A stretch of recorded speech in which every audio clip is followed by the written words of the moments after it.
આપણે direct indirect સ્પીચમાં એક જે વાક્ય આવે છે, દાખલા તરીકે વિધાન વાક્ય હોય, પ્રશ્નાર્થ હોય, ઉદ્ગાર હોય, તો આ બધા વાક્યનું ડાયરેક્ટમાંથી ઇનડાયરેક્ટ કઈ રીતના કરવું એ બધું અલગ અલગ શીખશું. તો હવે આપણે વિધાન વાક્યથી શરૂઆત કરશું. તો ડાયરેક્ટ ઇનડાયરેક્ટ હવે શીખવાનું આપણું સ્ટાર્ટ થશે. અહીંયા સુધી આપણે ડાયરેક્ટ ઇનડાયરેક્ટ કોને કહેવાય એ સમજ્યા. પછી જે કાળ હોય એમાં ફરજિયાત ક્યાં ક્યાં ચેન્જીસ કરવા, તો વર્તમાન હોય તો તમારે ભૂતકાળ જ કરવાનો થાય, પૂર્ણ ભૂતકાળ હોય તો પૂર્ણ ભૂતકાળ જ રાખવાનો થાય, ચાલુ વર્તમાન કાળ હોય તો ચાલુ ભૂતકાળ જ થાય, એ ફરજિયાત હોય, કમ્પલસરી હોય, એટલે આ બધા ચેન્જીસ કરવાના જ થાય. તો હવે પહેલું આપણે વિધાન વાક્યથી શરૂઆત કરશું.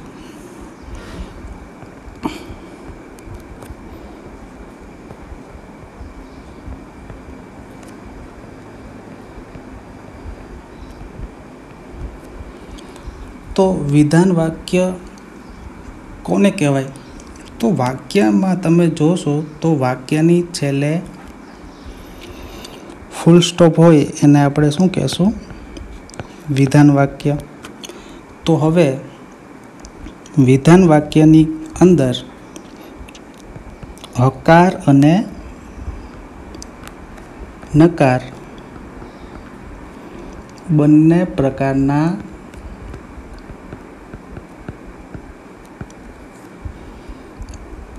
વાક્યોનો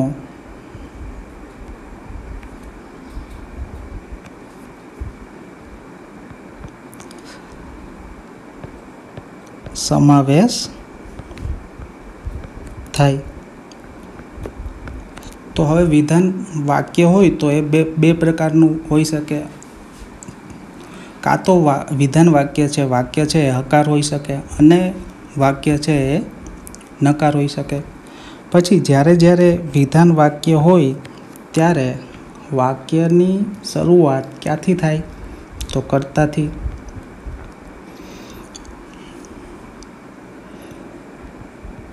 તો તમને ઓળખતા આવડવું જોઈએ કે વાક્ય કયું છે. તો વાક્યની શરૂઆત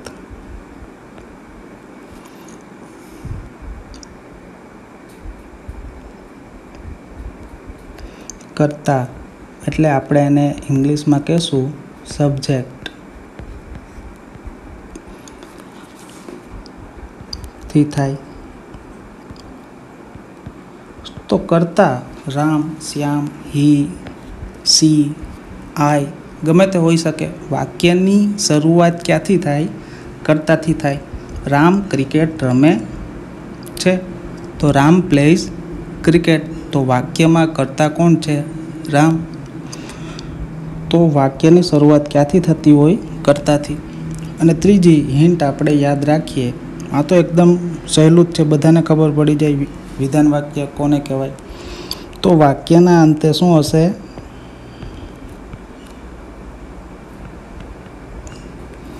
ફૂલ સ્ટોપ હશે, આવી નિશાની હશે.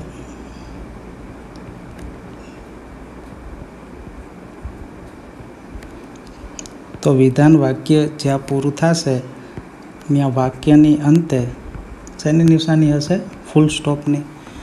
તો આ પ્રકારના વાક્ય હોય તો આને વિધાન વાક્ય કહેવાય. તો વિધાન વાક્ય આપેલું હોય તો એમાં આપણે ચેન્જીસ શું કરવું? તો હવે તમને જ્યારે ડાયરેક્ટ સ્પીચમાં કોઈ પેરેગ્રાફ આપેલો હોય અથવા વાક્ય આપેલું હોય તો આપણે પહેલાં એ જોશું કે વાક્ય કયું છે? વિધાન વાક્ય છે કે પ્રશ્નાર્થ કે ઉદ્ગાર છે?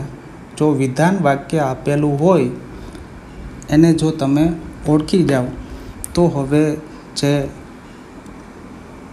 ફેરફાર કરવાના છે એની અંદર જે નિયમો છે એમાં આપણે રૂલ્સ નંબર 1. તો પહેલા નિયમમાં શું કરવાનું છે?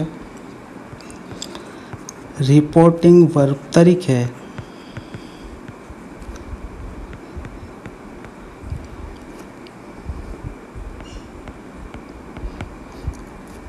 એક વ્યક્તિ બોલનાર હશે એટલે સ્પીકર અને બીજો હશે સાંભળનાર એટલે લિસનર. તો રિપોર્ટિંગ વર્બ તરીકે સેડ ટુની બદલે જે બોલનાર હોય અને સાંભળનાર હોય એની વચ્ચે સેડ ટુનો ઉપયોગ થયેલ હોય તો આપણે સેડ ટુની બદલે શું લખી નાખશું? ટોલ્ડ. તો તમારે આ ફરજિયાત કરવું જ પડે, નકર તમારા માર્ક કપાઈ શકે. તો બોલનાર અને સાંભળનાર એની વચ્ચે સેડ ટુનો ઉપયોગ કરેલ હોય અને વાક્ય વિધાન હોય તો આપણે બોલનાર અને સાંભળનારની વચ્ચે જે રિપોર્ટિંગ વર્બ તરીકે ઉપયોગ ટોલ્ડનો કરશું. તો આપણે ટોલ્ડ ત્યાં મૂકી જ દેવાનું થશે. અને વચ્ચે તમને કહી દઉં કે કોઈ પ્રકારની આપણે નિશાની કરવાની થશે નહીં. ખાલી એક જ્યારે ઇનડાયરેક્ટમાં ફેરવો તો આપણે ખાલી એક ફૂલ સ્ટોપની જ નિશાની કરવાની આવશે. પ્રશ્નાર્થ, ઉદ્ગાર, કોમા હોય એ બધી જ નિશાની આપણે કાઢી નાખવાની. હવે બીજો નિયમ,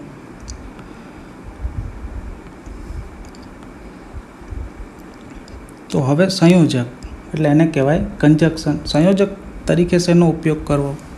તો હવે તમે વાક્ય આપણે જોઈ અને ખબર પડી જાય કે વાક્ય વિધાન છે તો આપણે કંજક્શન,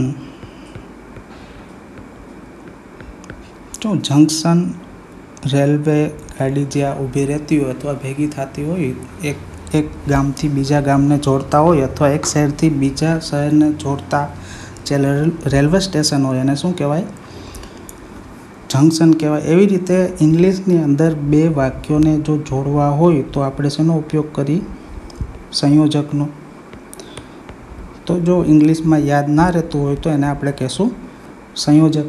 તો સંયોજક તરીકે ધેટનો ઉપયોગ કરવો. તો વિધાન વાક્ય આપણે જો ડાયરેક્ટમાંથી ઇનડાયરેક્ટ ફેરવવા હોય તો આપણે બે વસ્તુ યાદ રાખવી પડે. એક તો જે ફેરફાર છે ફરજિયાત એ તો કરવાના જ છે. બોલનાર સાંભળનારની વચ્ચે આપણે ટોલ્ડનો ઉપયોગ કરશું અને સંયોજક તરીકે ધેટનો ઉપયોગ કરશું. તો આટલી વસ્તુ યાદ રાખવાની છે વિધાન વાક્યની અંદર.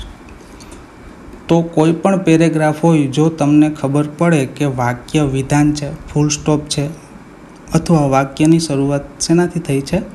કર્તાથી, તો આપણે સેડ ટુની જગ્યાએ ટોલ્ડ લખી નાખશી અને કંજક્શન તરીકે ધેટનો ઉપયોગ કરશી.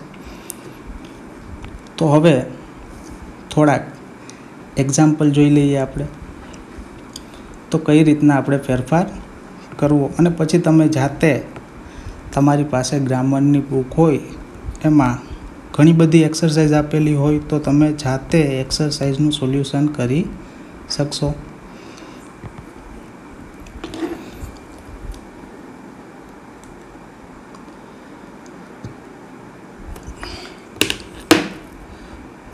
તો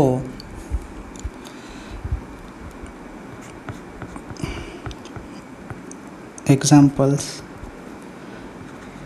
અથવા આપણે એક્સરસાઇઝ કહીએ તો આપણે એક વાક્યના ફેરફાર કરશું ડાયરેક્ટમાંથી ઇનડાયરેક્ટમાં. એક વાક્ય અહીંયા છે, સોનું સેડ ટુ સોનલ.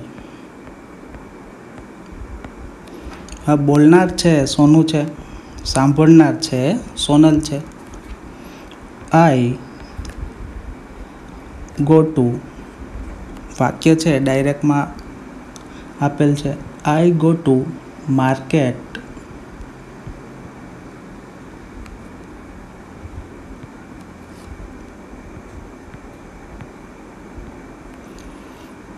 ડેઇલી.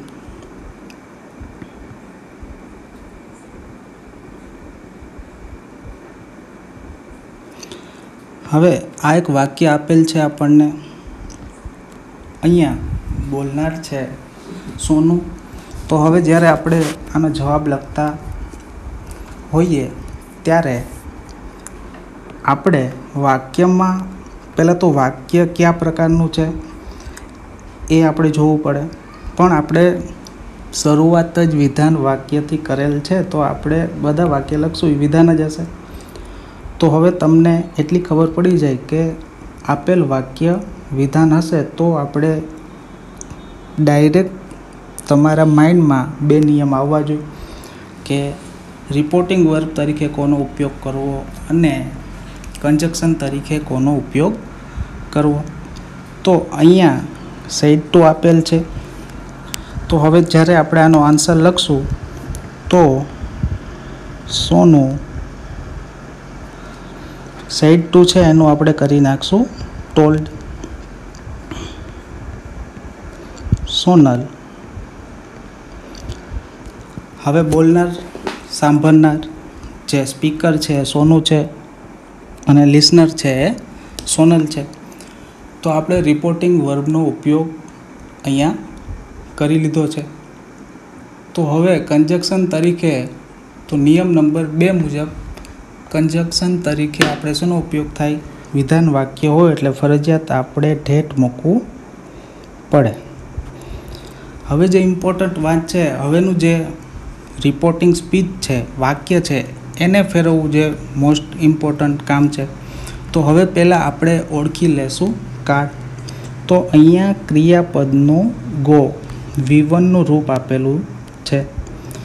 હવે આપણને ક્રિયાપદનું V1નું રૂપ આપેલ છે, તો આપણે V1 ક્યાં યુઝ થાય, કયો કાળ દર્શાવે? તો અહીંયા વાક્ય છે એ સાદો વર્તમાન કાળનું છે. તો પહેલું જે ટેબલ આપણે બનાવ્યું હતું એ રીતના જો સાદો વર્તમાન કાળ વાક્યમાં આપેલ હોય તો એનું શું થાય? સાદો ભૂતકાળ. તો એ વાત તો આપણને સમજાઈ ગઈ. હવે જે નિશાની છે ડબલ ઇન્વર્ટેડ કોમામાં, એ બધી નિશાની આપણે દૂર કરશું. હવે અહીંયા જોઈએ તો ડાયરેક્ટ સ્પીચ છે એ સોનું છે અને સોનલ છે. સોનું બોલનાર છે અને સોનલ સાંભળનાર છે. સોનું પોતાના માટે આઈનો યુઝ કરે છે.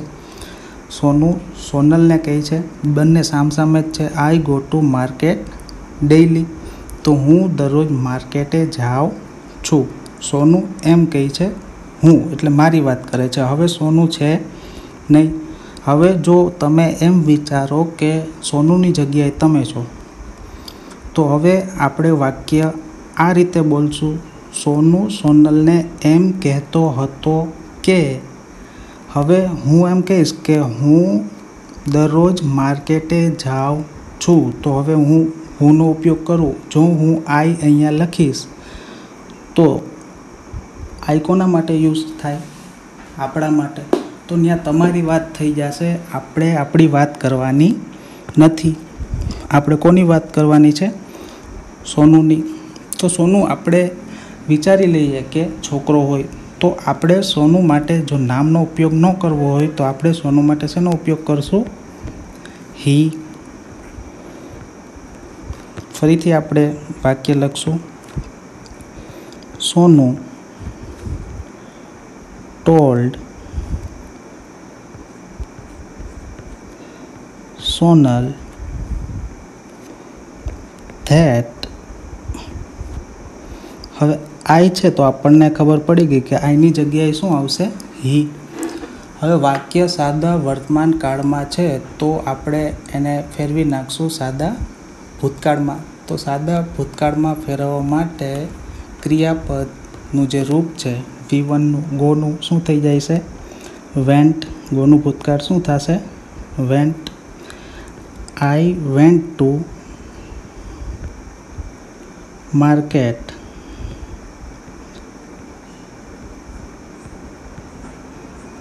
ડેઇલી. તો હવે છેલ્લે આપણે કરશું ફૂલ સ્ટોપ. તો ધ્યાનમાં બાબત એ લેવાની કે કોઈ પણ પ્રકારની નિશાની આપણે આન્સરમાં કરવાની નથી. ફૂલ સ્ટોપ સિવાય બીજી કોઈ વસ્તુનો ઉપયોગ કરવાની જરૂર નથી. ઘણા વિદ્યાર્થીઓ સુશોભન કરવા માટે પણ અહીંયા કંઈ એવું સુશોભન કરવાની જરૂર નથી. કારણ કે આપણને વાક્ય છે ડાયરેક્ટમાંથી શેમાં ફેરવવાનું છે, ઇનડાયરેક્ટમાં. હવે જો આપણે એક્ઝામ્પલ નંબર 2 જોઈએ.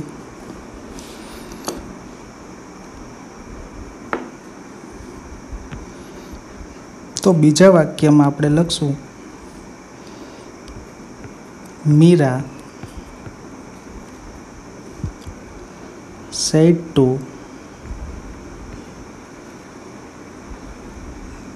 Mohan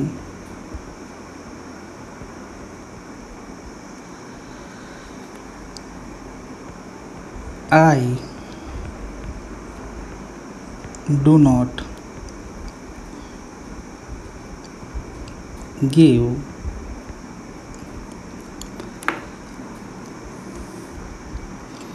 you a book.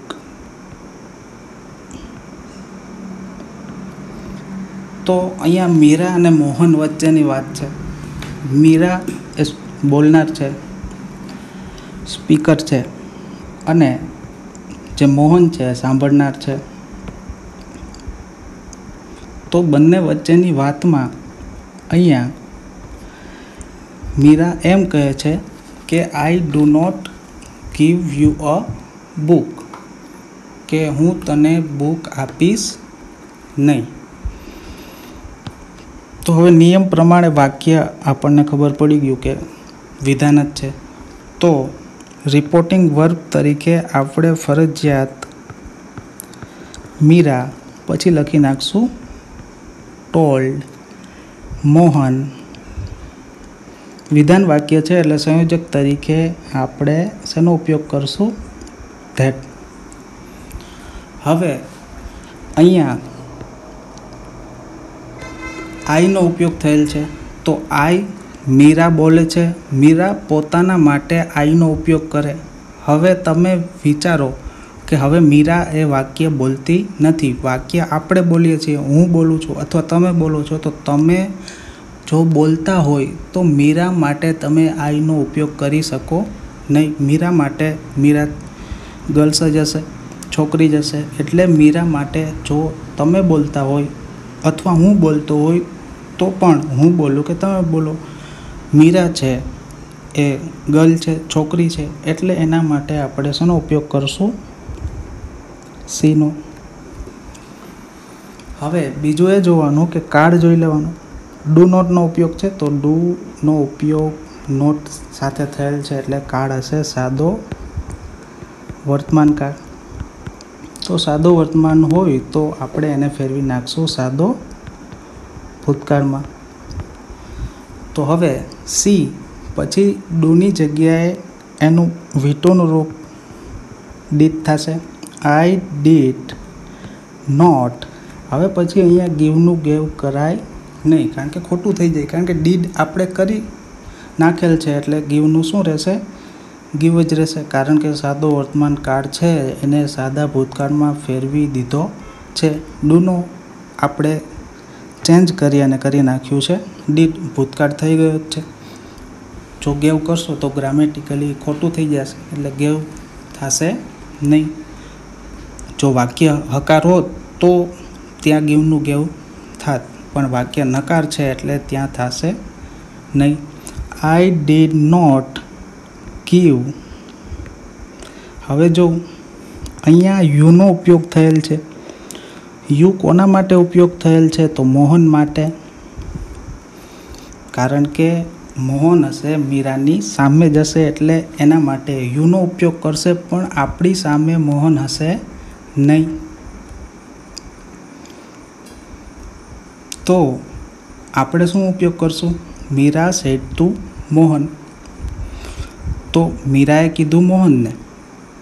તો મીરાનું જે વાક્ય છે એ બોલે છે, સ્પીકર છે, એટલે આપણે મીરા માટે સીનો ઉપયોગ કર્યો. હવે મીરા મોહન માટે યુનો ઉપયોગ કરે છે. મોહન છે છોકરો છે, બોય છે, એટલે આપણે એના માટે શેનો ઉપયોગ કરશું? હીનો. તો હીનો ઉપયોગ કરી તો વાક્ય ખોટું થઈ જાય, કારણ કે આપણે કર્મ વિભક્તિ લખવાની છે. તો હી, હિમ, હિઝ. તો અહીંયા યુની જગ્યાએ આવશે she did not give him, તેને. હિમ એટલે શું થશે? તેને. A book. તો વાક્યનું ગુજરાતી જોઈએ તો પહેલાં વાક્યમાં એમ હતું કે હું તને બુક આપીશ નહીં. હવે આપણે બોલીએ છીએ ત્યારે આપણે એમ કહેશું કે તેણી તેને બુક આપશે નહીં.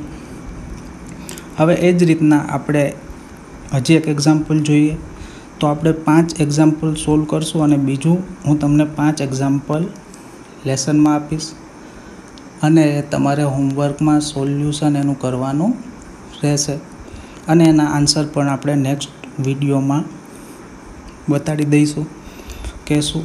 એટલે તમારે જાતે જ લખવાનું થશે અને એના ચેકિંગ પણ જાતે જ કરવાનું અને કોના બધા જ વાક્યો સાચા પડે છે એ પણ તમારે કોમેન્ટ્સમાં જાણ કરવાનું.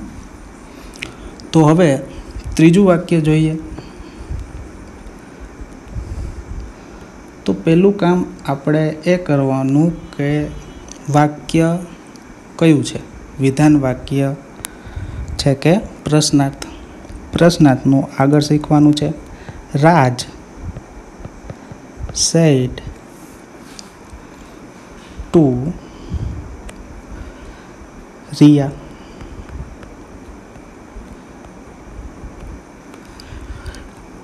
You visited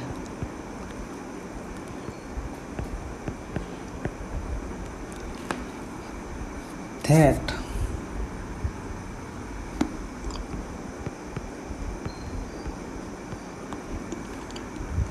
museum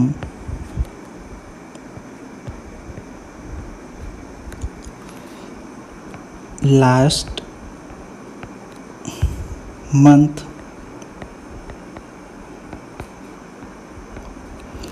તો હવે વાક્ય જોઈને આપણને એટલી તો ખાતરી થઈ જ જાય કે વાક્ય આપણને જે આપેલું છે એ વાક્ય વિધાન વાક્ય છે. તો વિધાન વાક્ય હોય તો આપણે જે રિપોર્ટિંગ વર્બ છે સેડ ટુ એનું ફરજિયાત કરી નાખવાનું થાય ટોલ્ડ. તો રાજ ટોલ્ડ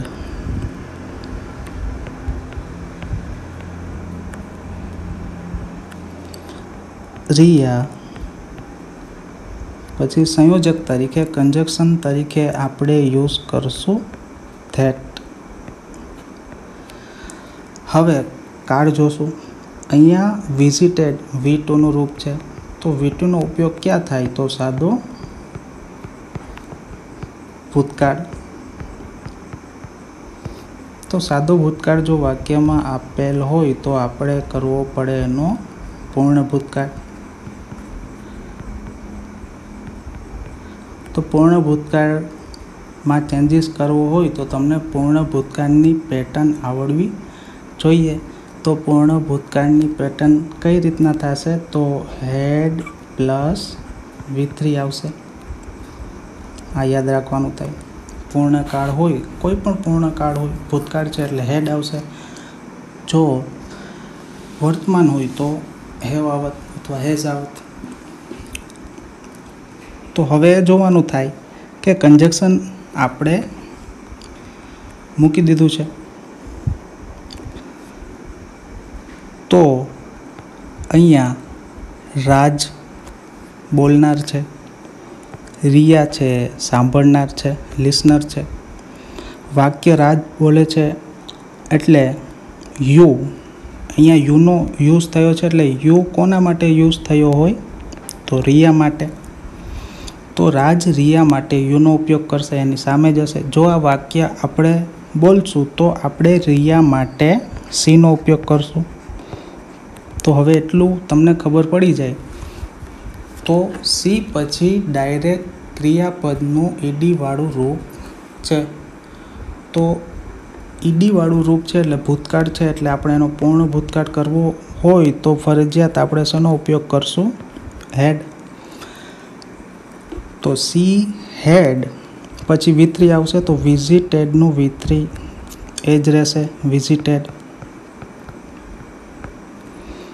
મ્યુઝિયમ લાસ્ટ મંથનું શું થઈ જશે? Previous month.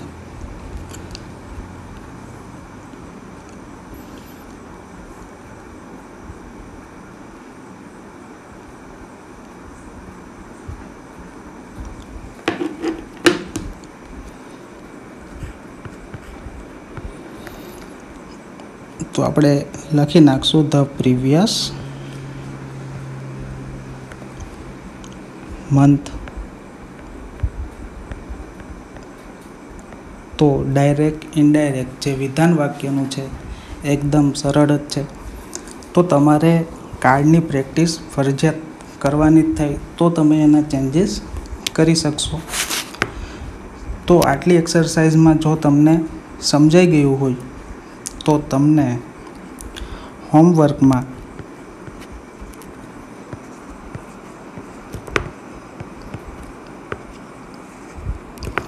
બે વાક્ય આપું છું, એ તમારે સોલ્યુશન કરવાના રહેશે. પણ જો તમારી પાસે બધા પાસે ઇંગ્લિશ ગ્રામરની બુક હશે જ, એની અંદર જેમ બને એમ વધારે સોલ્યુશન કરવાની ટ્રાય કરવાની. પણ અહીંયા સમજવાનું આટલું જ છે. જો તમને આટલી વસ્તુ ક્લિયર થઈ ગઈ હશે તો તમે વિધાન વાક્ય ગમે તે કાર્ડનું હશે તમે જાતે ફેરવી શકશો, પણ તમારે પ્રેક્ટિસ કરવાની થાય. તો હવે બહુ આપણે નહીં સમજાવીએ, કારણ કે વિડીયો પછી કંટાળાજનક થઈ જશે. તો હોમવર્કમાં એક વાક્ય આપું છું. જય said to Jayesh,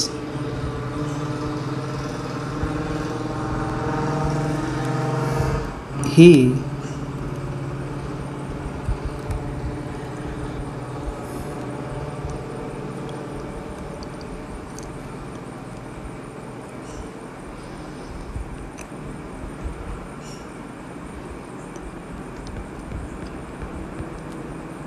did not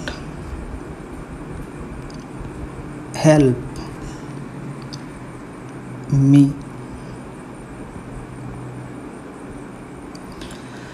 તો હવે આ વાક્યમાં થોડુંક ધ્યાન રાખીને આને ફેરવજો.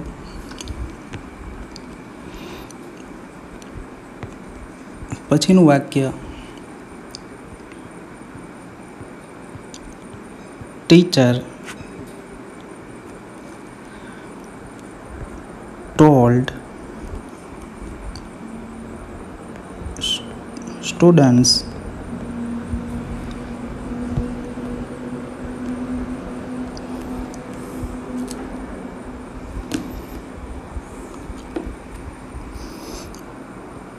I will teach you a poem tomorrow.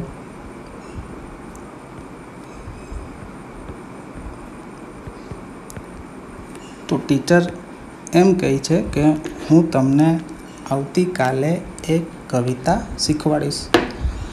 તો ભવિષ્યકાળની વાત છે. એટલે જો ભવિષ્યકાળ હોય તો આપણે અહીંયા વિલનો ઉપયોગ થયેલો છે, તો આપણે કોષ્ટકમાં વિલ આપેલું હોય તો આપણે એનું શું કરવું? ભૂતકાળમાં બધાને ખબર જ હશે, વિલનું વુડ થાય.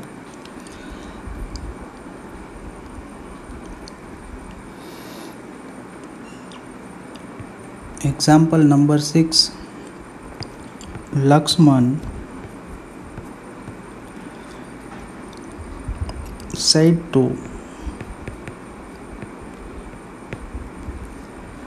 Lakshmi,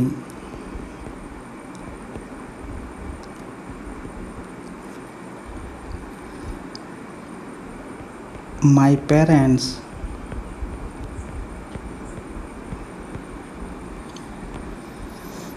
were sleeping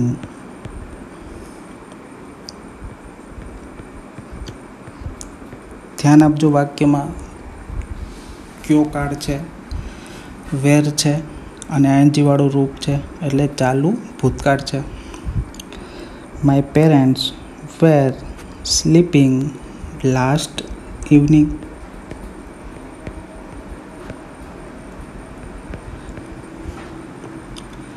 એના પછી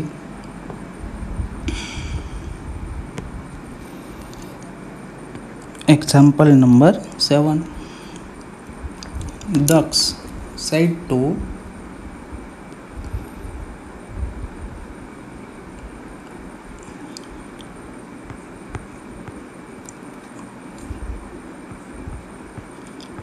દક્ષ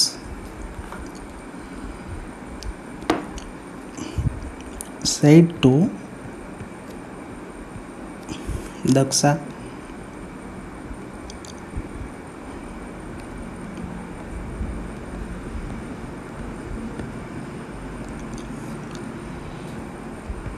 You have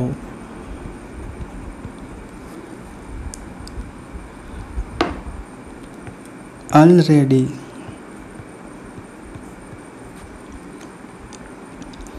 seen these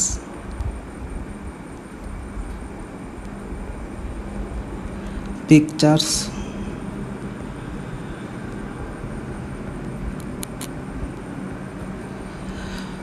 તો દક્ષ છે દક્ષાને એ કહે છે કે તે આ ચિત્રો છે ક્યારનાય જોઈ લીધા છે. તો હેવ પ્લસ સીનું V3 છે સીન, તો હેવ પ્લસ સીન શેમાં આવશે? તો અહીંયા હું તમને લખી દઉં કે પૂર્ણ વર્તમાન કાળ.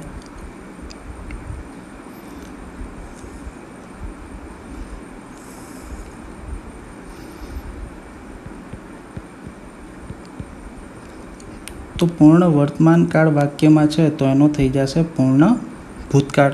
તો ધ્યાનથી અને વિચારી સોલ્યુશન કરજો અને જેમ બને એમ તમે વધુને વધુ જે ટેક્સ્ટ બુક અથવા તમારી પાસે જે કંઈ ગ્રામર હોય એની અંદરથી જેટલા બને એટલા વિધાન વાક્યની પ્રેક્ટિસ કરજો, જેનાથી એકદમ સહેલું થઈ જશે. અને કોઈ એવું ડિફિકલ્ટ વાક્ય હોય તો તમે પણ એનો જે આન્સર છે કઈ રીતના લખી આપણે ઇનડાયરેક્ટમાં એ પણ શીખી શકો.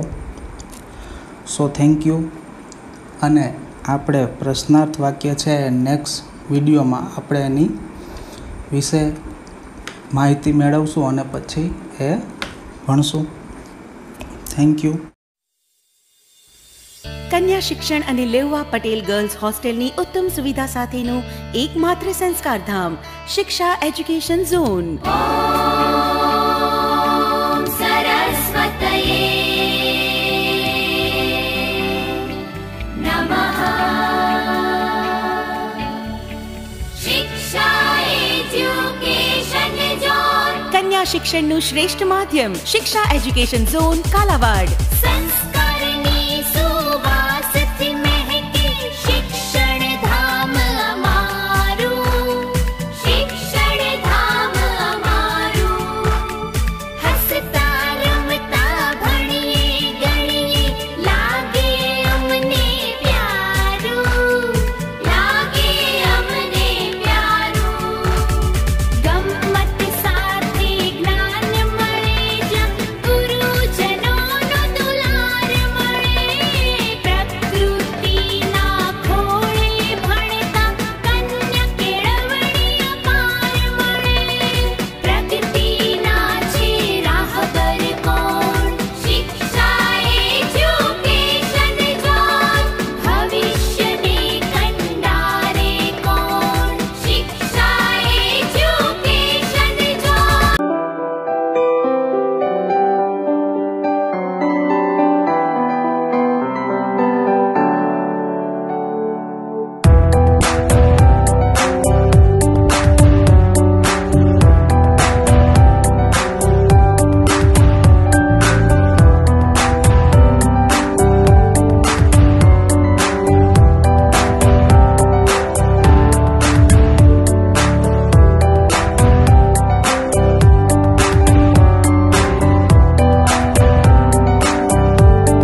પંથકમાં શિક્ષા એટલે શિક્ષણ માટેનો સર્વશ્રેષ્ઠ વિકલ્પ છે. શિક્ષા એજ્યુકેશન ઝોન.